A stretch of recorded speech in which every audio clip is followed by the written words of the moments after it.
Hey everybody, how are you all? আজকের topic DPSP directive principles of state policy. আজ আমরা DPSP অর্থাৎ directive principle of state policy নিয়ে সম্বন্ধে আলোচনা করব এই ভিডিওতে। ফান্ডামেন্টাল রাইটসের related part 3 of the constitution discuss করে আর্টিকেল 12 থেকে 35 অবধি। ওখানেই আর্টিকেল 36 থেকে 51 ডিসকাস করা হয়েছে পার্ট 4 অফ দ্য কনস্টিটিউশন। আমাদের যেটা আছে এটা আমরা নিয়েছি আইরিশ কনস্টিটিউশন থেকে। যদি আমরা আমাদের প্রিএম্বলকে কনসাইজ করে দিই তাহলে ওর মেনলি 3 গোলস আছে। First social, second economic and third political জাস্টিসকে অ্যাচিভ করা। এই 3টে গোলসকে অ্যাচিভ করার জন্য ফান্ডামেন্টাল দায়িত্ব আছে ফান্ডামেন্টাল রাইটসের ওপর এবং ডিপিএসপির ওপর। ফান্ডামেন্টাল রাইটস এর ডিপিএসপির মধ্যে পার্থক্য বুঝে নিই সবার প্রথমে। Fundamental rights R kind of negative rights. এটা স্টেটকে বলে কারণ কি আমাদেরকে জাস্টিস অ্যাচিভ করতে হবে, তো আমাদেরকে এই সব জিনিস করা উচিত নয়। আমাদের ইনইকুয়ালিটি করা উচিত নয়, আরবিট্রারিনেস করা উচিত নয়। সেখানেই directive principles of state policy R kind of positive rights. কারণ কি আমাদের জাস্টিস অ্যাচিভ করতে হবে, আমাদের এই সমস্ত জিনিস করা উচিত। সুতরাং ডিফারেন্স হচ্ছে দুটোর মধ্যে। Fundamental rights are more concerned with political justice, সেখানেই DPSP are more concerned with the social justice and economic justice. এবং থার্ড হলো fundamental rights are justiciable rights. যদি স্টেট ফান্ডামেন্টাল রাইটসকে রেসপেক্ট না করে তো তুমি কোর্টের কাছে যেতে পারো, যাতে কোর্ট স্টেটকে বলে ফান্ডামেন্টাল রাইটসকে এনফোর্স করো। সেখানেই ডাইরেক্টিভ প্রিন্সিপালস আর নন জাস্টিসিয়েবল রাইটস। সুতরাং স্টেট এই প্রিন্সিপালসকে রেসপেক্ট না করে বা অ্যাপ্লাই না করে তাহলেও তুমি কোর্টসের কাছে যেতে পারবে না। কেমন করে জানছি আমরা ডিপিএসপি নন এনফোর্সিয়েবল? এটা জানছি আমরা আর্টিকেল 37 এর দ্বারা। Article 36 is definition clause. এটা বলে যে আর্টিকেল 12 যেটা স্টেটকে ডিফাইন করে ওই ডেফিনেশন পার্ট 4তেও অ্যাপ্লিকেবল হবে। আর্টিকেল 37 এর মেন 3টে ক্যারেক্টারিস্টিক আছে।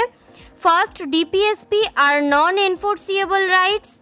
এটা শুনে অনেক স্টুডেন্টদের মনে হয় যে ফান্ডামেন্টাল রাইটস তো খুব important, but DPSP not important. কিন্তু আর্টিকেল 37 আর দুটি ক্যারেক্টারিস্টিকও বলে আমাদের কান্ট্রির গভর্নেন্সের জন্য ডাইরেক্টিভ প্রিন্সিপালস আর আ ফান্ডামেন্টাল সোর্স।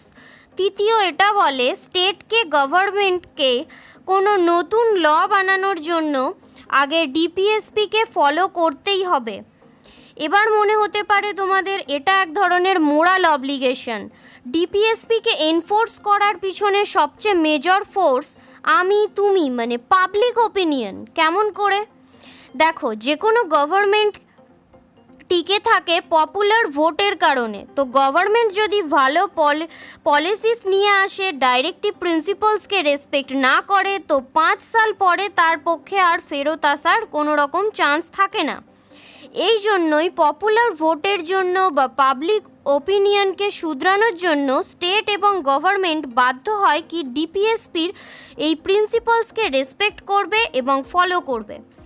ডিপিএসপি যদি এত ইম্পর্টেন্ট তো নন জাস্টিসিয়েবল কেন? যদি তুমি স্পোর্টস পার্সনকে দেখো তাহলে দেখবে গোল্ড মেডেল জেতার আগে তার অনেক বছরের পরিশ্রম পিছনে থাকে।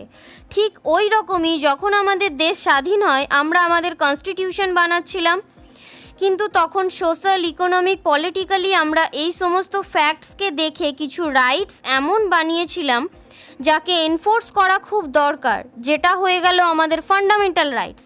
কিন্তু রাইটস আমরা এমনও কিছু রেখেছিলাম যেটা আস্তে আস্তে ডেভেলপমেন্টের সাথে এনফোর্স করা যাবে।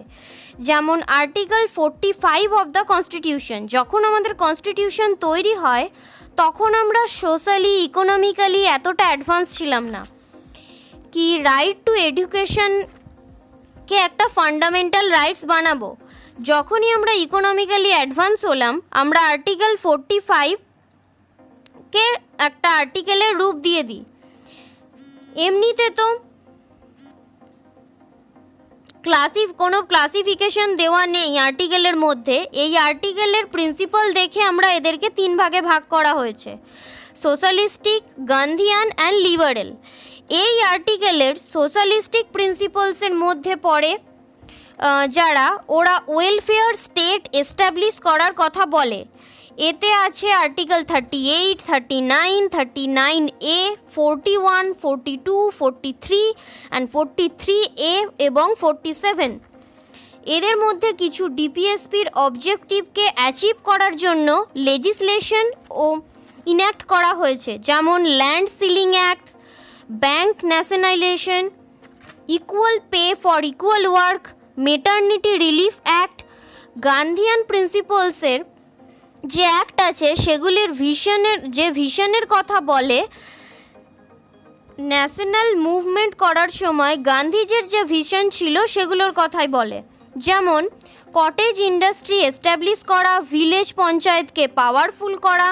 এটাই আসে article 40, 43, 43B, 46, 47 and 48। Liberal principles যে আর্টিকেল আছে এরা লিবারেলিজম এর কথা বলে।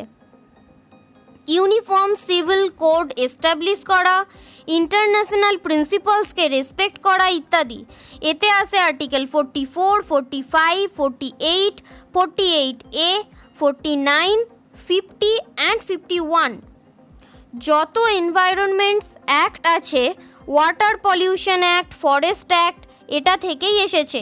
আর্টিকেল 51 ইজ ভেরি ইম্পর্টেন্ট, যেটা ইন্টারন্যাশনাল পিস অ্যান্ড সিকিউরিটির কথা বলে। এই ভিডিও লাস্ট পার্ট 4টে অ্যামেন্ডমেন্ট সম্পর্কে আমরা আলোচনা করব। First, 42 amendment of 1976। এটাতে আসে 39, 39A, 43A, 48A, এই আর্টিকেলসগুলি অ্যাডাপ্ট করা হয়। সেকেন্ড, 44th অ্যামেন্ডমেন্ট অ্যাক্ট 1978, যাতে 38 আর্টিকেলকে অ্যাড করা হয়।